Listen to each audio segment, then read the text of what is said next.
Skip it up and that up. Guess who's back? Back again. Rich is back. Tell a friend. So yeah, all kidding aside, you're probably wondering where the hell I've been. Well, let's say March has been an absolute shit beast. That is a new word that I made up, and yes, I'm going to copyright it. We had a nor'easter last week. The nor'easter made us lose power for a few days. I had some real life stuff to deal with regarding my son. He's perfectly fine, perfectly healthy, but I have not had an opportunity to make videos. My office didn't have power, my house didn't have power, and like I said, some stuff outside of YouTube was going on that was more important than my job that I had to attend to. So yeah, and if you're wondering why I'm using gameplay, no, don't worry, I'm not flip-flopping. I am stuck home right now in the middle of another blizzard, another nor'easter.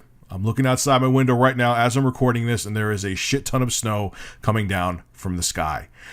I really am starting to despise winter. The older I get, the more I despise cold weather. So as you know, in the United States, mass shootings have become commonplace. Literally, there's almost a mass shooting every day. We have more mass shootings than any other developed country around the world, bar none. And it is a big problem. Huge, huge problem. So if our lawmakers had common sense and weren't corporate shills that were bought by interest groups, they would try to tackle things like maybe implementing new gun control laws. I don't want to take away all the guns, but times have changed from when the Second Amendment was written, and maybe the gun laws need to be changed in the United States, and maybe they want to also tackle something like mental health. I do feel wholeheartedly that mental health does play a factor in these mass shootings. There's a lot of people that don't agree with that, but I don't agree with them. But of course, lawmakers want to ignore everything I just said, and what are they looking to blame?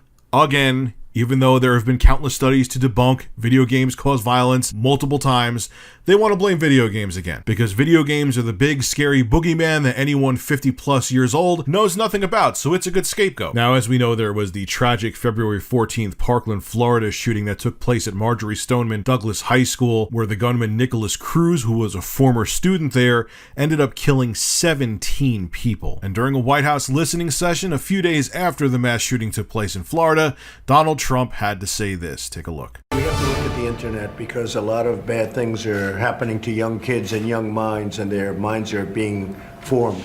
And we have to do something about maybe what they're seeing and how they're seeing it. And also video games. I'm hearing more and more people say the level of violence on video games is really shaping young people's thoughts.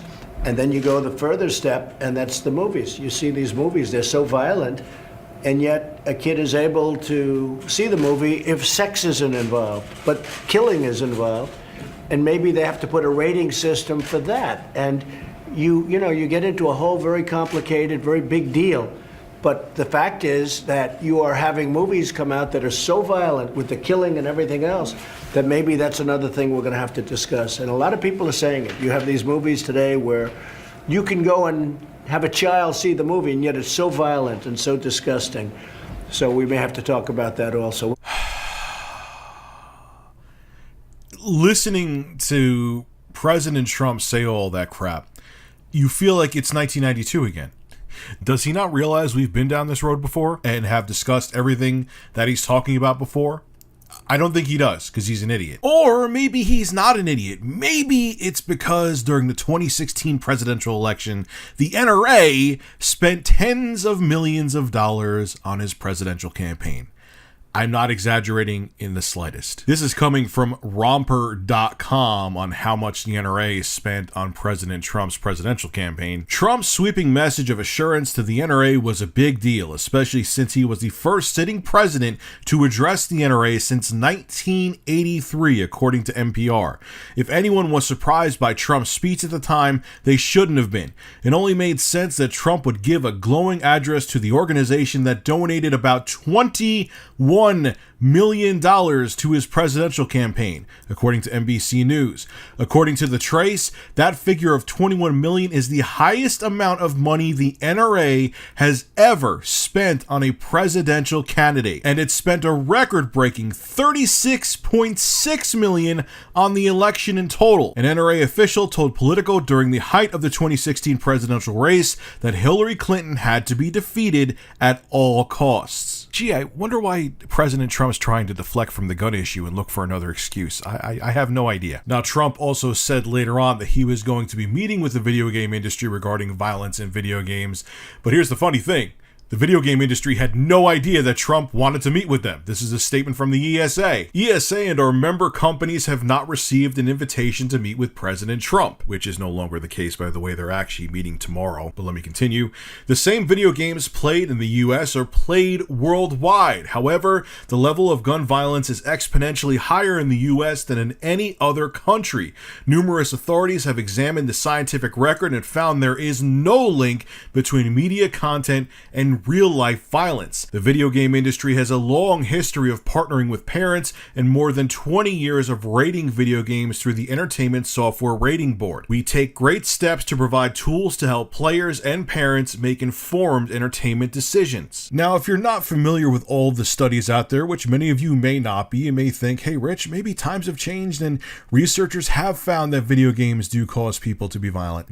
No, the studies still don't find any correlation between violent video games and real-life violence. Here's some proof. Now, this first study comes out of the University of York, where they had 3,000 participants, and this is what Dr. David Zendel found. We found that the priming of violent concepts, as measured by how many violent concepts appeared in the word fragment completion task, was not detectable. There was no difference in priming between the game that employed ragdoll physics and the game that didn't, as well as no significant difference between the games that used real and unreal soldier tactics, meaning that whether it was cartoon-like violence or realistic violence in video games, it didn't have an effect on a person in the real world. Dr. Zendel continues, the findings suggest that there is no link between these kinds of realism in games and the kind of effects that video games are commonly thought to have on their players. Now, here's another study regarding violent video games coming out of Stetson University. Now, this article is from 2014. It's a few years old, but it's still really relevant, and you'll see why. Now, what Stetson University researcher Christopher Fergan did is he took ESRB data, the Entertainment Software Ratings Board, data for games released from 1996 to 2011. And for that same exact time period, he also looked at the federal youth crime data. And here's what he found. Are you ready? Not only did violent video games not cause an increase in violent crimes among youths, there was actually a decrease in violent crimes among youths in that 1996 to 2011 time period. Let that sink in. Not only did crime stay the same, it actually didn't. Violent crime decreased among kids between 1996 and 2011 when he matched it up with the ESRB data. So there's that. Oh, you want some more research saying that video games don't cause people to be violent? Well, I got some for you. Now, this study is old. It goes all the way back to 2013. But again, the date isn't relevant.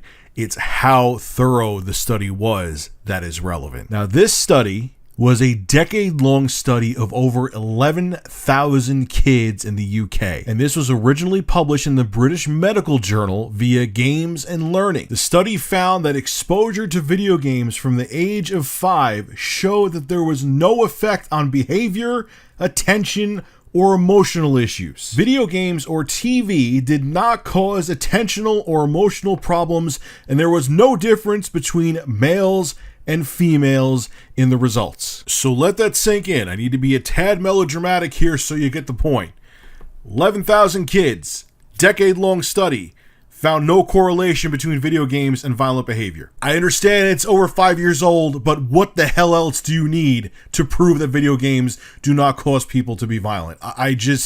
I'm dumbfounded at this point. And look, even though I enjoy video games, if there was research there that said, hey, Rich, look, man, I understand you enjoy your Doom and you enjoy your first-person shooters, but numerous universities and studies are saying that games do cause kids to be violent, I would keep it real with you, man. I'm not here to just sugarcoat things. I would be like, hey, guys, I know it's not a popular opinion, but the evidence is there that video games do make kids violent. And I would say that, but it's not there. It's not there. Like I said before, the worst case scenario is that the studies are inconclusive. That's the worst I've ever seen. They're not sure if video games do cause aggressive behavior. That's it. Now look, I said it in the beginning of the video, and I know I'm repeating myself, but it needs to be repeated because for some reason people, when I talk about gun safety and things like that, they conveniently forget that I say this. I don't want to ban all the guns. I don't want to take away your guns. As a matter of fact, over this summer, I'm planning on purchasing a firearm. So why the hell would I want to take your guns? Why would I want guns to be straight out banned if I want to purchase one? That's stupid. That's illogical. But whatever. I know people are only going to hear from me what they want to hear, but I just want to make sure I say it multiple times when I make videos regarding guns. Well, anyway, the Second Amendment was written in 1791, and it says this: a well-regulated militia being necessary to the security of a free state, the right of the people to keep and bear arms shall not be infringed. This was written in 1791. But what were guns like in 1791? What kind of firearm tech was there when the Founding Fathers wrote the Second Amendment? Well, what you're looking at here is a Revolutionary War era musket. This is the matchlock musket, and the guns the Founding Fathers used, well, they weren't that accurate. They had a maximum accuracy range of about 50 meters, and you couldn't really reload them that fast. At best, if you were very skilled, they had a firing rate of about 3 rounds a minute. So yeah, it would be kind of tough to pull off a mass shooting if your weapon can only fire 3 shots per minute. So times were quite different back in the late 1700s. Now the weapon you're looking at now is the AR-15. Fun fact for a lot of people who make this mistake, which drives me crazy, AR does not stand for assault rifle. AR actually stands for Armalite rifle. So for everyone who keeps on saying that, you're wrong. It does not stand for assault rifle. That drives me insane. So what are the specs on an AR-15? Well, it has the magazine capacity of 30 rounds, it has an effective fire rate of about 45 rounds per minute, and it has an accuracy range of 550 meters. So 1 round magazine capacity or 30 round magazine capacity. 3 rounds a minute or 45 rounds a minute. An accuracy range of 50 meters or an accuracy range of 550 meters. Are you starting to see the difference now? Let's keep it real. Don't you think the Founding Fathers would have amended their amendment if the technology that we have today, they had their hands on back then? Come on, man. Common sense. Think about it. And keep in mind, if you had a bump stock to an AR-15 like the mass shooter Stephen Paddock did in Las Vegas, all of his AR-15s were modified with bump stocks, you can achieve a fire rate with an AR-15 of up to 400 to 800 rounds per minute. Yeah, it's safe to say that a Revolutionary era musket doesn't really compare to that. So look, I'll end the video by saying this. I'm not exactly sure what the remedy is to the gun problem in the United States.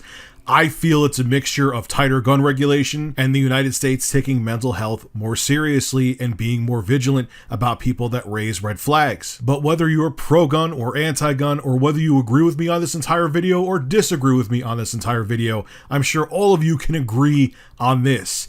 Doing nothing is costing people their lives, so something needs to be done, and we have to act now. And using scapegoats such as movies or video games or television to avoid tackling the actual problem is not going to solve anything. This is Rich of Review Tech USA signing out. Have a good one. Hey, did you like that video? Did you think it was awesome?